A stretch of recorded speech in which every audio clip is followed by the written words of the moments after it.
And cool. Welcome to Between the Gigs. I'm your host, Marty Isenberg, and today my guest is Daniel Bennett. Hi, Daniel. Hey, Marty. Good to be here. So, how about this weather, right?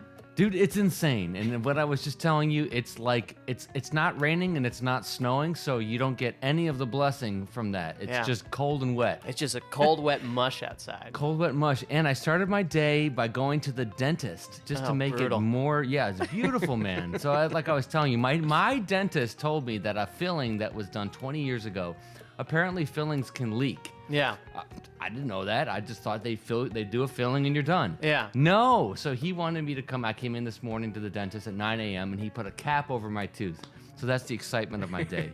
You know, are you in the Musicians Union? I am. Do you get the Allegro monthly? Yes. There's there's a dentist who always advertises in the union paper, the jazz dentist. Oh, right. I think that's pretty cool. The jazz I don't know what he dentist. does that's different. But I don't know if I would trust a jazz dentist, to be honest with you. You think he moonlights as a saxophone player? Or something? I wouldn't trust it.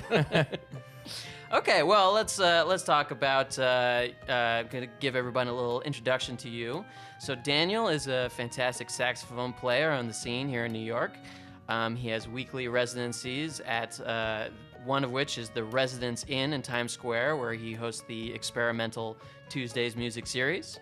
You perform weekly, or is it weekly with Blank the Musical? Yeah. Weekly performances with Blank the Musical, an improvised musical. He's also on the Broadway scene, playing Broadway shows, has monthly performances at Tommy Jazz, and you actually have a new album coming out that you're having a CD release party at the Blue Note on January 12th. Concerts at 11:30 a.m. and 1:30 p.m.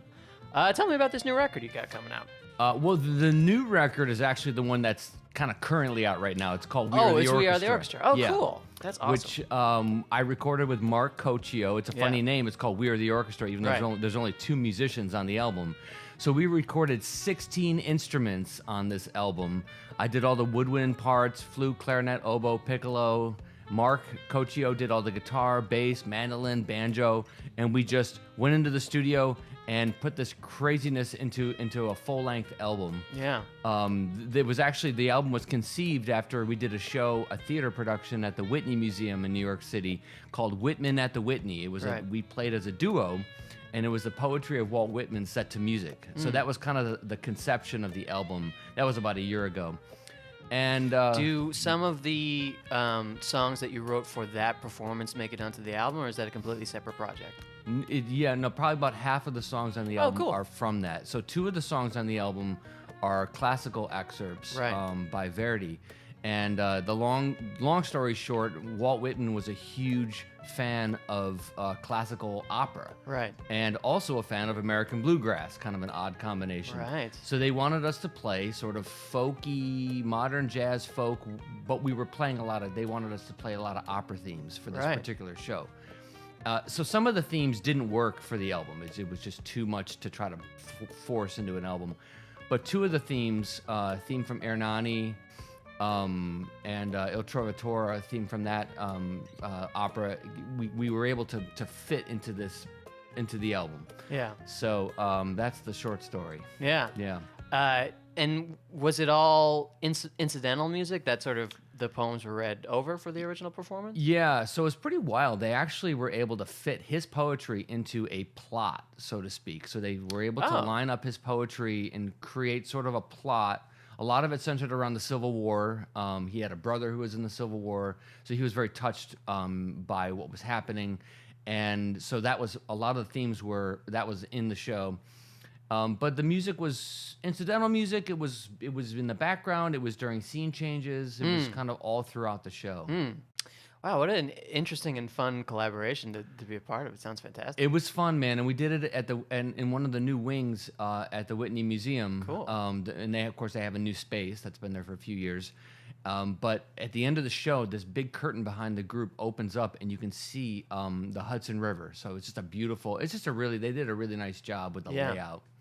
Yeah, I really enjoyed listening to the album. It's got, I don't want to put it in a box, but it has a lot of. It reminds me a lot of like the Punch Brothers, Chris Thiele's group, with sort of the way that you blend classical music and bluegrass and jazz and all that stuff. And I think that as a concept, it seems like there's sort of a. You wanted to do a project where it was just the two of you, sort of showing what two people could do in sort of this modern era of, especially two people who are as talented as you and Mark, who can play so many instruments. Yeah, well, thank you. A lot of it was our own level of insanity and our willingness to try this. Yeah, we certainly made a lot of mistakes in the process. And the funny thing, Marty, tell me about some of the mistakes. The mistake. Well, first of all, I thought we were going to save a lot of money, so that was my big. I thought I really did. Right, I thought, well, we're going to eliminate. I usually hire, large groups. Sure. This is our 8th album, but this is our first time as a duo. And we probably spent twice as much money in the studio. Why? Because I had to just constantly overdub myself. Right. And that takes time. Yeah. I mean, even the piano parts, I played the piano parts. So that took a lot of time to go in and do that.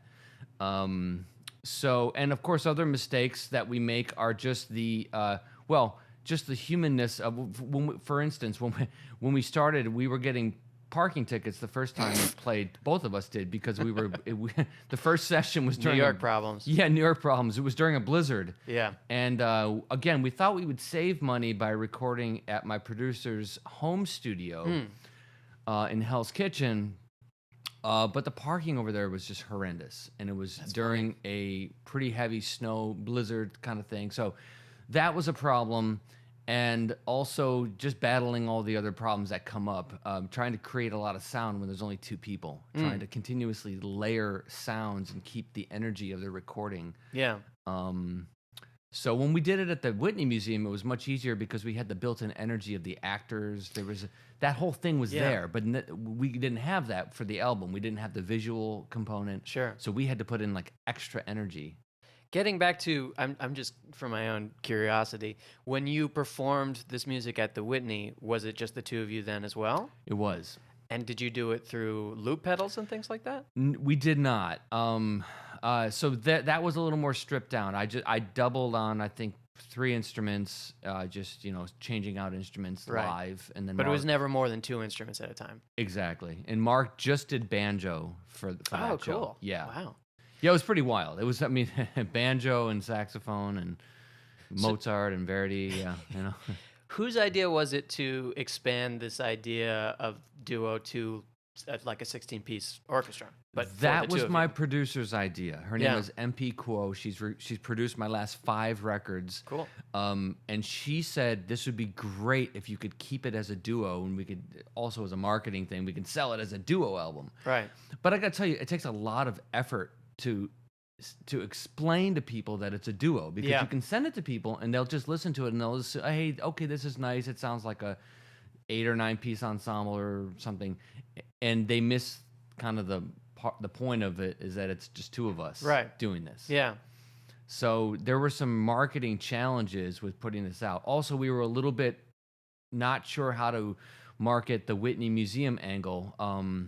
We couldn't use Whitney Museum in the name of the album. One of the early ideas was to call it, We're the Orchestra, Songs from the Whitney Museum. Right. But we couldn't do that for legal reasons. So we had to somehow try to work that angle into our promo, mostly just in the description and in other ways, just getting people to understand that this came from a theater production. There's more to this. Right. It's very difficult in this day and age. People listen to things online and they hear it in one very specific way. Yeah. They form an opinion in 30 seconds and that's it. That's true. Yeah. I mean, you know this. Yeah. And I've heard on some of your other podcasts, you were talking to Chase about this, about how people listen to, when they go to Instagram, for instance, they want to see things in a very specific, clear way. Yeah. They're not really as interested in the backstory as I think they were in the past, which is a challenge. Or maybe they are. You're giving me a look like maybe they are. I'm thinking about it. We can debate it. That's good. I mean, I think that people. Okay, you said something that I loved in another interview that you said, and it was talking about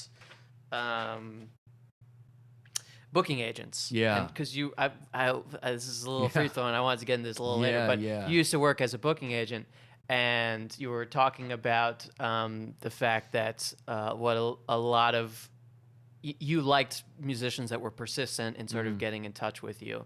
And one of the things you said is the first line of defense for person in a gatekeeping position is just to ignore you. Sure. And it's not necessarily meant as a disrespectful act or like a hard no. It's a way of weeding out the people who that might not follow up and might not be as persistent or as really focused on their music. And I think there's sort of, I love that quote, and I think that there's sort of a global thing that happens with that, because there's so much, unlike any other point in history, there's so much information out all the time. There's so much music. The Spotify, you can find any fucking thing ever made on it, So like, right. When I was a kid, we'd go to used record stores so we can find CDs that we could afford, and we'd thumb through them and we'd look through the liner notes and see who was on it and stuff. But we didn't have Spotify, Right. And I think that, for people, the first line of defense is to listen for 30 seconds and see if they're, if it grabs them, and if it doesn't, then, that's sort of part of the new challenge. Yeah. No, it's true. It's true. And actually, when I was booking venues, this is when I lived in Boston, I booked 3 venues. It's this place called The Fireplace, the Stork Club, and a restaurant called Ohm in Cambridge in Harvard Square. And I would also perform at these. I mean, I had a master plan that I was going to book all these venues and I was going to perform at that venue. I would book myself. It became a very complicated game to keep up. I did this for maybe 2 years, and then I said, I do not want to book anyone. I don't want to produce. I don't want to do any of this. I'm just a performer. But I learned a lot. And the one thing I learned is that artists will essentially chop their own heads off. Yes. So they won't actually, if a booking agent ignores an artist, 99% of the artists will run away with their tails behind their legs, between their legs. And they haven't even technically been rejected yet. They just were ignored. Yeah. And so it's a very easy way for booking agents and other types of middlemen to basically just weed people out and not even have to do anything. The artist, in a way, is almost chopping their own head off. It's like they're censoring themselves. They're just saying, "Oh, okay, I'm all right. I'm going. And so that was very eye-opening for me. Yeah. There's this. Oh man, I'm annoyed. I can't remember the name of it, but there's this book about business that a friend of mine showed me one time.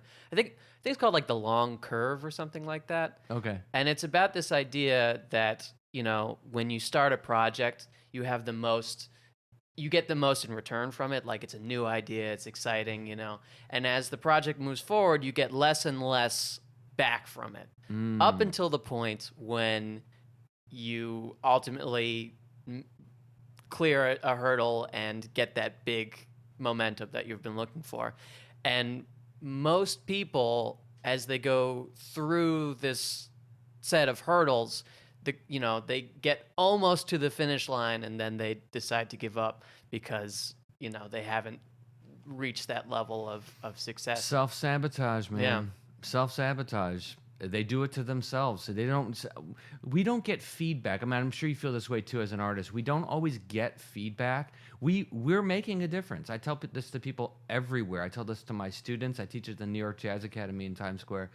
I tell my students that you are making a difference. People are listening, but you're not getting feedback. So you're getting discouraged, and you're giving up before you've even failed. Yeah. You think you failed, but you haven't failed. Yeah. Yeah. Yeah, that's... the way that we get feedback is it's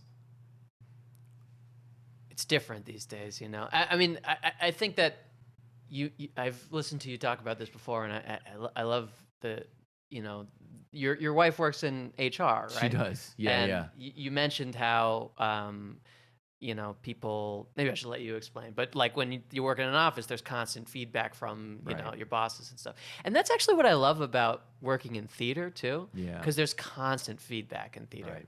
like when you're a sub and you finish a show, like everybody tells you what a good job if you did a good job, Right. but everybody lets you know. Yeah. Whereas you get off a gig with the trio, you don't talk about that lick that they play that you usually, Right. I mean, sometimes that happens, Right. And often in jazz, the audience is quiet and listening, but they don't come up to you.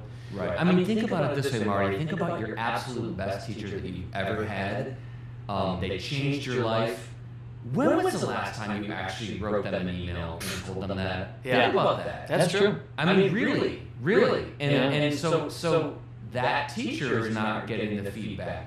None of us are. And now that we're in this weird universe where, yes, we share things constantly online, but we're actually not really showing support in a way to others in a personal way. Yeah. I don't know. It's interesting. Yeah. I also think that today you get a little bit more validity from the feedback you get globally versus locally. Mm-hmm. I'd like to talk about that a little more later. But like a like on Instagram or a follow or something like that from a complete stranger feels so much more validating than when you're playing a small room and someone comes up to you and is like, "Oh man, I love you guys. That was great." Because that it feels like it's nice. It's a nice feeling, but it doesn't resonate quite the same way for me. Do you feel the same way? Absolutely. Yeah. Absolutely.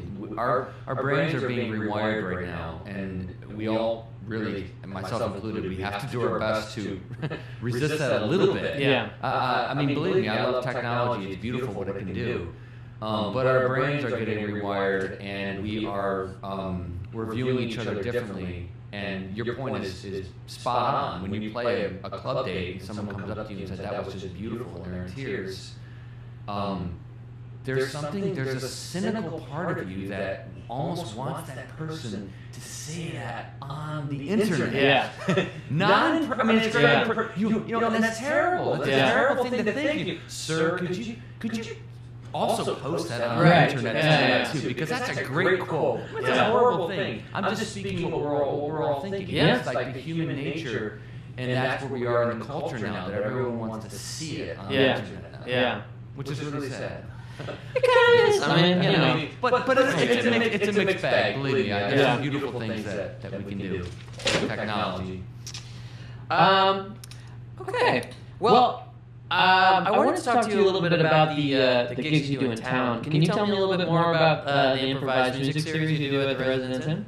Yeah, it's called Experimental Tuesdays. Yeah, you got it. Experimental Tuesdays at the Residence in Times Square. Mark Cochio, who's on the new album, cool. Okay. he plays that with me. That's one way that we've been able to really develop our group sound. It's a duo gig, so we have all the instruments, and he does have pedals. So he's looping like crazy in that gig. Right. I mean, if you were to walk into that and hear us play on a Tuesday night, we'll be there tonight, you would hear, it would sound like there's 6 people on the stage. He's got percussion sounds that he can make, and it's really fun what he can do. Yeah. Mark also does a lot of theater stuff. He does subbing on Broadway shows. He travels with this group, the Dan Band. The Dan Band? You know that? I don't. Okay, check them out. It's like hilarious. It's a comedy group. Very well-known group, and they've done some movies and films. It's a silly name, but it's a really fun group. Mark plays with them, and a lot of other things. So the Experimental Tuesdays, we've done it for this is our 5th year in residency every week. And it's a place where we work out new ideas. We try new songs, we fall on our face, we experiment. It's very cool. So, did you, I'm assuming you don't play jazz standards there. We don't. Don't. We don't. So, I've sort of found, like, it's hard to build residencies in New York where you're not playing jazz standards, or you're in some sort of band that has, like a, I guess that would be sort of outside the jazz repertoire. Right. And I wonder if you might want to talk, if you could talk a little bit about how you were able to build a band that's able to have residency in like a pretty posh spot, or how you were able to do your own thing within the context of sort of the, you know. Yeah, well, I made a decision early on that I didn't care if they fired us, Marty. I was going to play my own music. Right. I'm at a point in my career. I do play standard gigs, and I like I said, I teach at the New York Jazz Academy. I'm in that world. But my passion is composing. My passion is playing original music. And I said, look, they can fire us. I don't care. We are going to play this. And we've got, you can hear what we do online. And it's not abrasive or super aggressive sounding experimental music. Yeah. None of my stuff is. Right. There's a certain folk quality to it. It's gentle. It's a little bit. It's just a little bit quirky. I think that's really what makes it different. But all that to say, I said I was going to. This is what I want to do. I'll give you another example. When I lived in Boston, I played at the Liberty Hotel every week. I still had musicians who play there. I kind of had to give the gig away when I moved. This is a while ago. But we played jazz standards for a few years. And in my opinion, the audience was polite and they enjoyed it. But then we switched to playing our own music and original music, and the audience just lit up. And I'm not saying this to compliment my own music. I'm saying this because they could see that it was authentic. Yeah. They could see that it was me, it was authentic. And when people see that, they're hooked. And I'm not, believe me, it's not just me. Everywhere I see all sorts of musicians who are not doing this. Who are saying, look, you know what? I'm going to be authentic and let the audience deal with the sound. And they're going to see that. There's like a love connection that happens when and the whole gig changed. So the final maybe 2 years of that gig were completely different when we just started doing our own music. And I almost had to set myself free. That's another situation where I said, I don't care if they fire us. We're going to play our own music, and this is where my heart is. That's very interesting. Yeah. Because I think a lot of times you feel like you have to do a certain thing on these type of, restaurants and hotels and sort of like somewhat quiet venues where the understanding is people are listening, but they're also there to talk. They don't want to be distracted from their eating or their conversation or whatever the venue is trying to sell. You're there to complement the ambiance and to sort of take that stage and say, I'm going to make it my own. That seems like, there's risk involved, which is cool. There's a lot of risk. But the tendency to want to be a people pleaser, right. I mean, I see that everywhere, though. I mean, my group plays we just did a show, we just played at Ronnie Scott's in London. And we do a lot of touring, and everywhere I go, I always have to. It takes me a second when I get into a club to just remind myself, no, again, that's it. Well, they can fire me, they can uninvite me, I don't care. Everywhere I go, there's this tendency to want to people please, to want to adapt your music to wherever, whatever club you're in. If you're in a rock club, I'm in a rock club, maybe there should be a little more edgy. Right. No, this may be a human nature thing. We did a year ago, we played at Herb Alpert's Vibrato in Los Angeles. We go out to the West Coast a lot.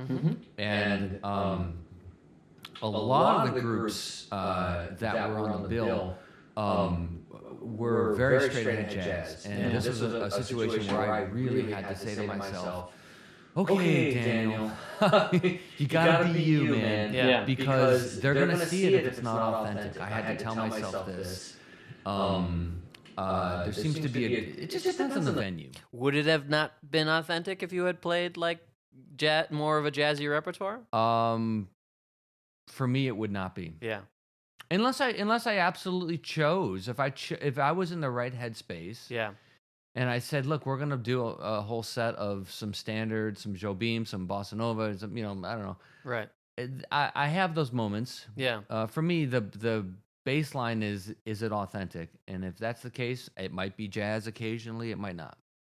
Do you have to think sort of it's different when you're touring. I feel like when you're touring you have I'm sure you've done it more than I do and there are considerations to, the bill that you're on and et cetera, but it seems like you have a little bit more freedom when you're touring to do whatever you want to do, because you're presenting the distance of presenting this concert Right. makes it you're treated more like an artist, and also you've already invested so much risk. Why stop now? Right.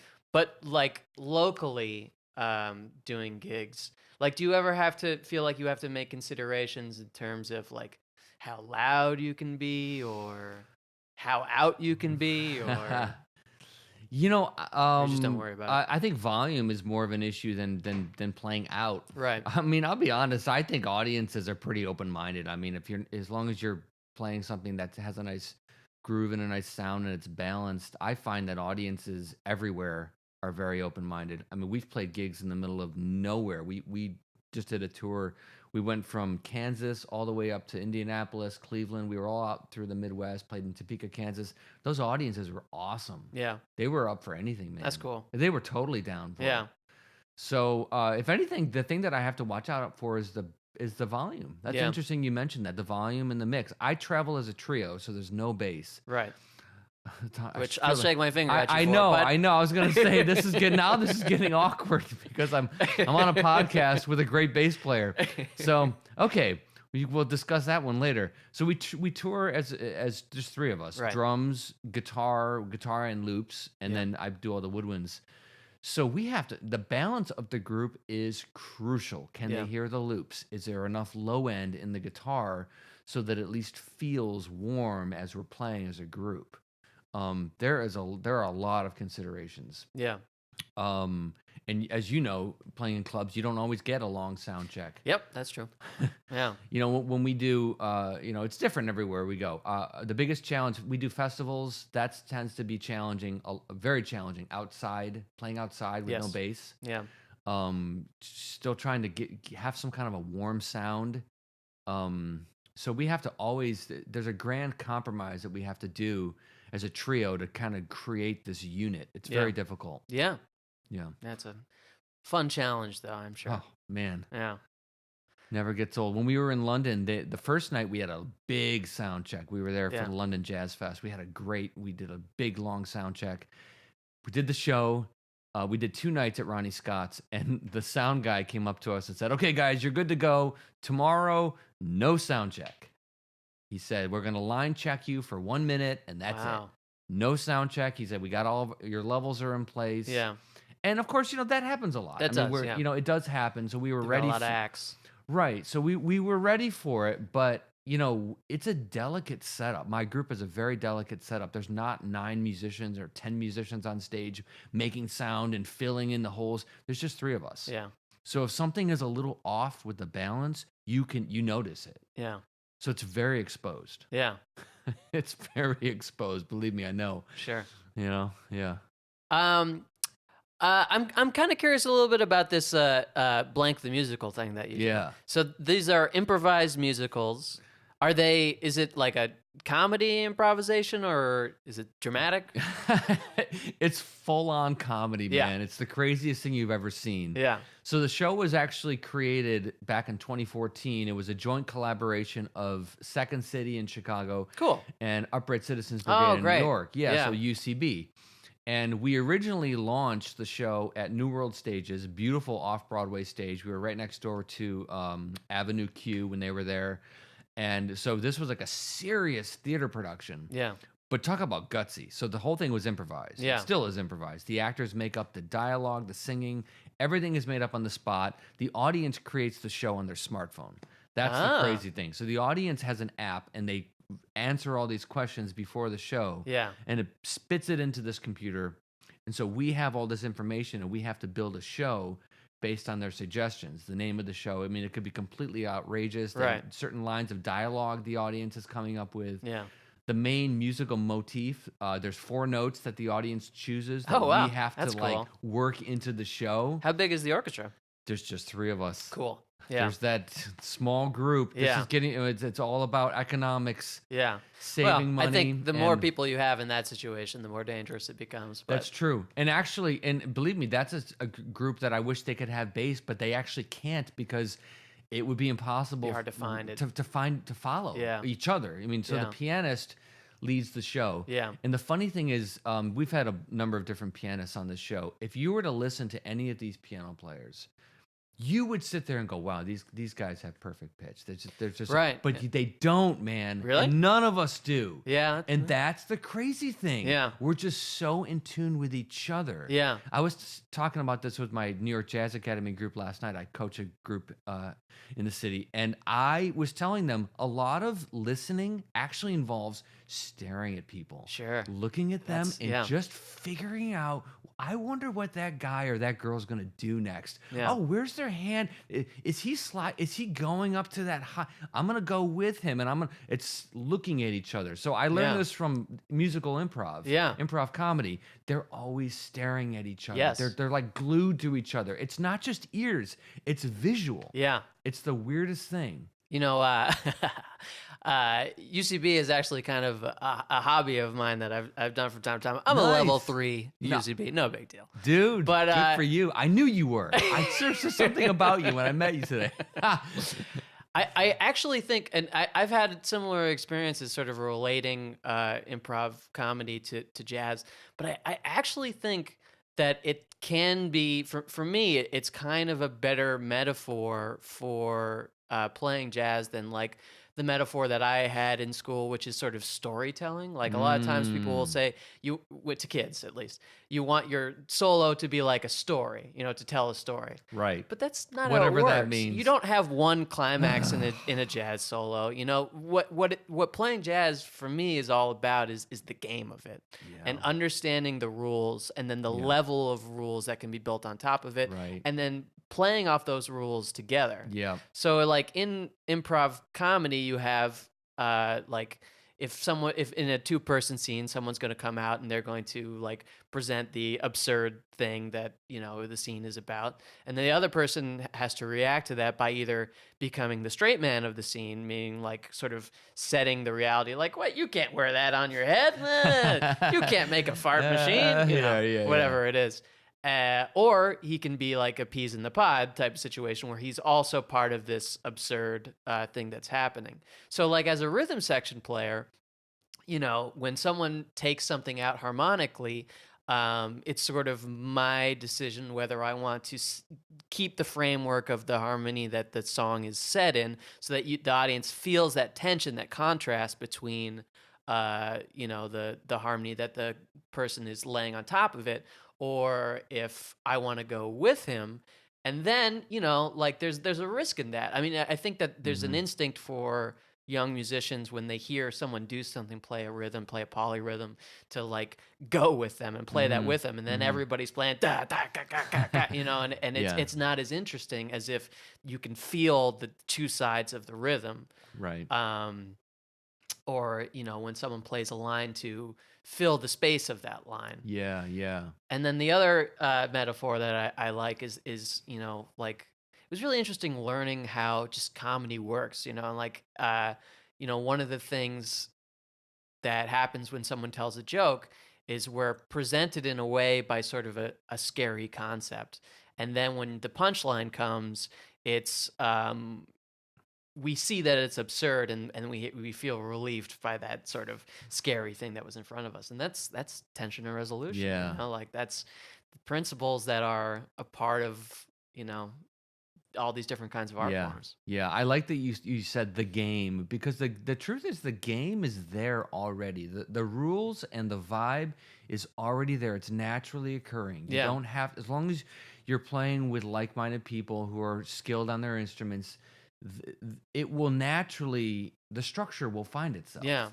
And I tell this when I do clinics. We just did a clinic in Florida, and I was talking about this. People were asking, what do you think about when you solo? I can tell you this much. The one thing that I do when I solo, the one thing I don't do is I don't imagine myself blowing fire out of my horn. I actually, my best solos... That's what I imagine. That's awesome. The best solos that I play happen when I'm just fitting my sound into the other musicians. Yeah. Just fitting my sound in. Oh, that works. Okay. All right. Now I feel like I can build the volume because the sound is cool. Yeah. Okay. This is happening. Okay. There's a very natural, organic way that you can make music, and it's beautiful. Yeah. And like, just we're all trying to sort of give each other the game, you know, and like eye contact's so important just to like play something and look at someone and then they really know like, oh, like I know what's happening. I want to react to that. And yeah, that's when the game gets really exciting. It's fun. I do an exercise with my students where I have in my ensemble where I have them play. They get in a big circle. Improv. You've seen them do this in comedy. Yeah. They will. Well, in comedy, they'll start speaking a line of dialogue that they make up on the spot simultaneously. So the maybe 5 or 6 people will try to let's just here's our sentence, and then someone starts going, and they all follow, and it's almost at the same time. It sounds like it's planned out. Right. And I do this with my musicians too, where I will say, okay, I'm gonna lead. I'm gonna play a note, and I want to see how quickly you can all play the note right on top of me. Right. Obviously, they're going to be a split second behind, but get right on top of it. Yeah. And we're just going to, and they're all looking right at me when I do this because they're just glued to it. The concentration. It's amazing what you can do. Yeah. Yeah. Yeah. And I think that, you know, there's a lot of freedom that comes from like the slow development of learning the fundamentals of music that is actually gives you more freedom than just trying to like, okay, we've gotten to a point in the solo where things are going crazy and I'm just going to do crazy stuff, you know, Right. and not that, you know, there is always theories behind that as well. Right, but right. I think that, oop, there goes the camera, but that's okay. That's okay. We've got 2 more cameras. That's awesome. You know, I think that, you know, it just helps it become this shared experience when you have a set of choices that you can make, and you make a choice, and then that allows someone else to make another choice, and then it grows more organically, in my opinion. Yeah. So I wanted to talk to you a little bit about all the different, you know, hats you wear, because you are someone that is doing your own music as a jazz musician or as a creative musician. You work in theater. You have a degree from NEC in classical music, and also obviously all the hustle and stuff that you have. I mean, firstly, do you ever feel like you're just wearing too many hats and you want to just throw away this one thing so you can focus more on something else? All the time. Right? Yeah. All the time. It never ends. I mean, I'm sure you feel the same way. You have to wear 1,000 hats. Yeah. And you have to be great or try to be great at as many of them as possible. And when you're in front of someone, you have to give them your best. Yeah. You got to give them, they want your A game. And it's a big responsibility. Yeah. I mean, music careers are a lot about choices, especially, you know, when we're all very hard working and are capable of doing a lot of things. And I think when you're young, you have to do whatever you can to survive. I think it's smart to take every gig that you're offered and see what opportunities lead you and, you know, see what you really like. But I think at certain points you have to make really difficult choices to give up parts of your career that no longer serve you. And, you know, I was wondering, you know, what was your experience in classical music that you decided that wasn't the career trajectory you wanted to take, or what made you interested in classical music in the first place? I was interested in new music for saxophone. Gotcha. Okay. As even early new music, I guess if that's a thing, you know, like the turn of the century, Gotcha. Glazunov, Hubert, Creston, Desenclos, a lot of the French saxophone music I was really into. I thought it really connected also in a modern context as a jazz player. So I was interested in that. I wanted to get better at the saxophone. I had been a jazz musician since I was a kid. So you had sort of a choice when you got to college whether you wanted to major in jazz or classical. Right. So I did my undergrad at a very small Christian liberal arts college called Roberts Wesleyan College in Rochester, New York, my hometown. And I actually learned... We'll just say you went to Eastman. Forget that. I learned more at Roberts Wesleyan College than I did at New England Conservatory or anywhere else, man. I chose to go there. Yeah. I chose to go there. I met my future wife there. Ah, that's nice. I studied music education. I did choral conducting, band conducting, orchestration, composition, woodwind methods. I mean, like all of us, I just lost my mind as a undergrad student, and grew in my faith, which is why I was there. And then I said, okay, Rochester, you've been good to me. I need to get out of here, small town. So I moved to Boston. And I only went to NEC because I wanted to get much better at my technique. So I thought, okay, Sure. classical music. Now, It's almost a different set of technique. it really is, man. And I almost had to check myself into like the mental hospital. It was really tough to get through 2 years. It's so intense. Yeah. And I was starting to play on jazz gigs. I was on a dinner cruise playing jazz every night with my band, and it was messing up my head because I was trying to study classical at the same time. And so, but I'm glad I did it. It made me stronger. Yeah. But all that to say, finally, a few years later, after that, I said, okay, now getting back to what we said earlier, I'm going to choose to do what I want to do. Yeah. Y'all can fire me. I don't care. This Right. is who I am. These are my influences. This is me. So so I just made a decision to go down my own path. Yeah. So the classical training was good for me, but it's certainly not something that defines me. I don't, I would say anymore. Yeah. And when did you start working on being like such a solid doubler? Because you play a lot of instruments in the reed family. Let's go through them. Do you play all the saxophones? I do. All the saxophones, clarinet, flute, oboe. I'm sure like some recorders and things like that. Do you do bassoon? You know what? I do not play bassoon. Oh, you gotta learn bassoon. I That's play. the coolest. I know. It's funny. Someone told. First, it was sax, clarinet, flute. You got to do that. All right, fine. I do that. And then someone said, well, pick a double reed, oboe or bassoon. I'm like, cool. I'm going to do oboe. Oboe seems smarter, Right, I know. You want to work. And now the new line is, well, you really should be doing bassoon too. I'm like, you know what, man? I don't know. I'm working. I'm happy. I don't know. It's enough. It's enough. I'm sure you get this on bass too. This constant pressure to just. There's always more. There's always more, and there's always a new style that you have to learn. And, you gotta be able to slap. You gotta be able to use the pick. You gotta be able to use the bow. You gotta be able to use the fretless. 5-string, maybe 6-string. Do you prefer electric or upright? Or? I feel pretty solid about both. I can't really decide. I mean, I go through phases where I'm working on one more than the other, but I really love the feeling of like grooving on electric bass. That's cool. It feels a little bit, more just. I feel like I groove a little harder on electric bass than I do on upright. It's a little bit harder, easier technically to make some of the more complicated like 16th note stuff happen. But I love the sound of the upright bass. I love the feel of swinging. I can't swing that great on electric bass. And I love playing with a bow. I don't know. I love the bass. Cool. I love the sound of the bass. Yeah. It's hard to choose. Yeah. My buddy Peter Brenler. I think this happened to Peter.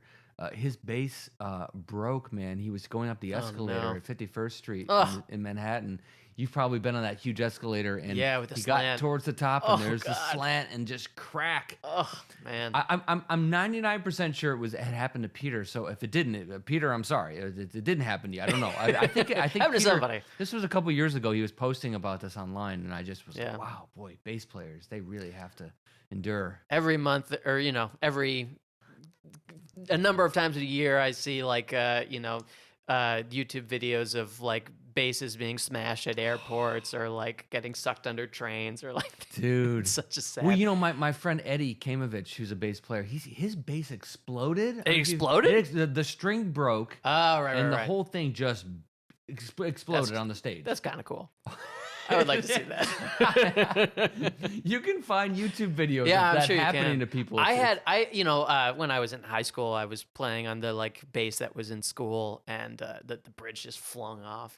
Dude, it was that's unexpected. dangerous. It is dangerous. That thing, there's a ton of tension on the strings, like because it's not like a fixed position. Those bridges, they're just held on by the weight of the strings. So there was a lot of tension. Wow. But luckily, it didn't hit anybody or anything. Wow. But you're doubling. So I'm doubling. So when did you start doubling? And I picked it up as a kid. I started on saxophone, and maybe in high school picked up clarinet a little bit. Both my sisters played clarinet. College picked up flute. I played in a lot of folk groups. I played in a lot of groups that allowed me to make mistakes, which was awesome. It's for very doubling. important. Yeah. So I got to. That was a great way to learn some new instruments, was to just get in some really chill groups and. I was just remembering that I bought my five string when I was, kind of just out of college, and I did a cruise, short cruise contract. And right before I did it, I bought a five string and I took it out for this cruise gig. And like there were just so many times when I was off by a fourth, because I would just be hitting the wrong string. But it's like, fuck it, it's a cruise gig. Who cares? That's awesome. No, exactly, dude. Yeah.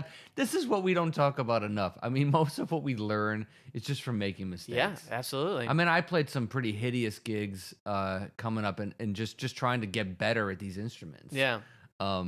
So that's the best way to do it. Yeah. Yeah, and the funny thing is that you learn so much more by failing, but at the same time, like people's opinions of you will kind of form, from you will always be if you do a jazz gig with somebody, they will always see you as a jazz person. Right. Or it's like, oh, that's that funk guy, or like, oh, that's that guy that does Right. The weird Right. theater stuff or whatever, or is off by a fourth a lot, Right, so right. it's that's why it's scary. That's why it's hard to fail, It is hard to fail, and it's getting back to what we were talking about earlier. The pressure to be a certain way is so intense. Yeah. And you want so badly. All of us have maybe a hero or someone that we followed as a kid that we still think in our head, oh, I want to reach towards that. I want Right. to go down.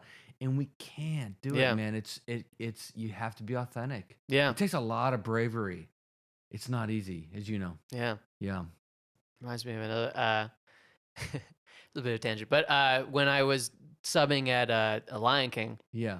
and there's this great bass player there. His name is Tom Barney, and he's had such an incredible career. He was in the SNL band. He was in Steely Dan, and I was a young guy, and I was trying to like impress him a little bit, and I was like recording him playing, and I was saying like when I sub for somebody, I want to like transcribe everything they do, and I want to try to sound exactly like them.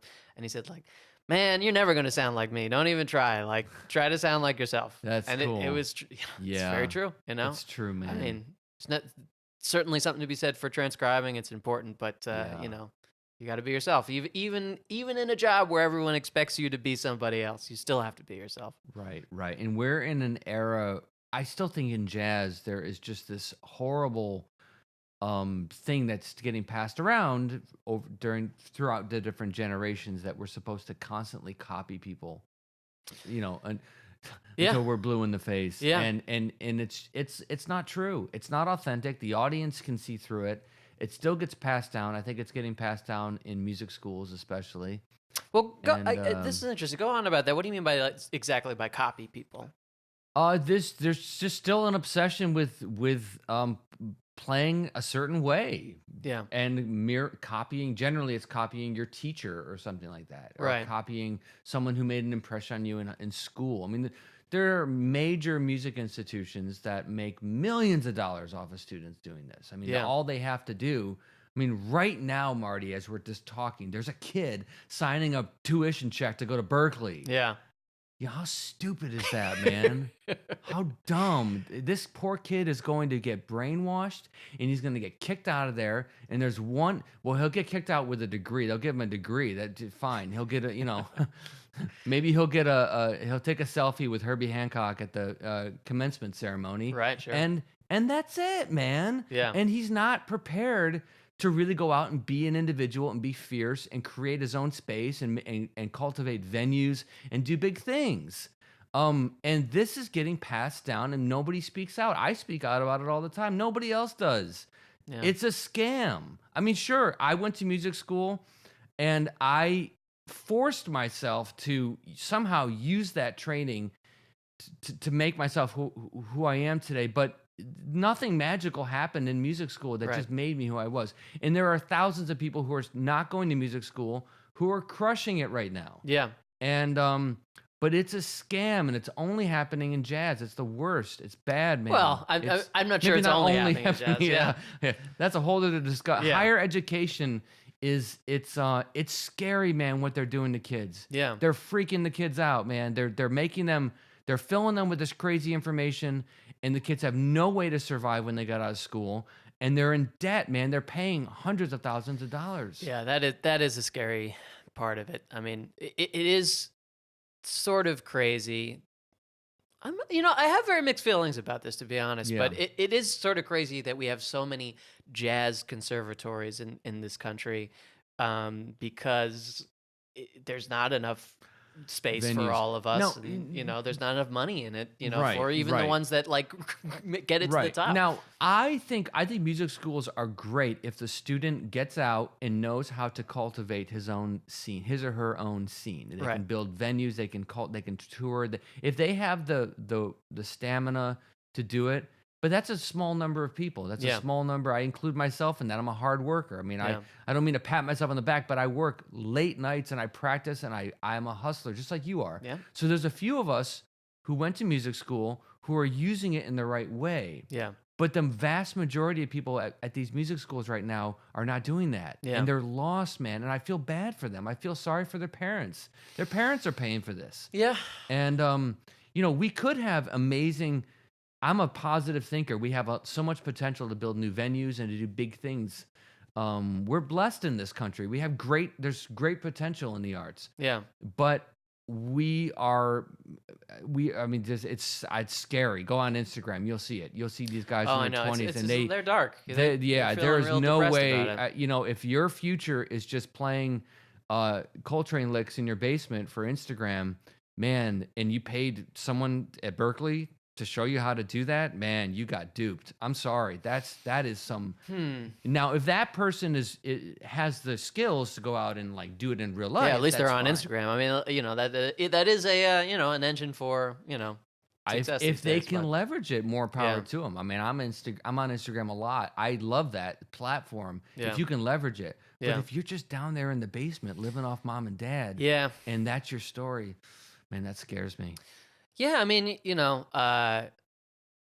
I feel like I have sort of an interesting experience with it because I went to the new school Yeah. for my undergrad, and that was a very different environment from what I've sort of heard that that in a lot of conservatories they're teaching you to sort of play like these older mentors right. And masters and they're in some ways kind of stuck in this tradition, and the new school. We very much had this, like everyone was like, I'm going to be myself and I'm going to do this thing, It's cool. like, yeah. and it's cool. At the same time, like as a student, I felt a little bit lost in the shuffle. Like I wasn't able to get the resources towards like working on my fundamentals that I had sort of wished that I had Oh. had in a way.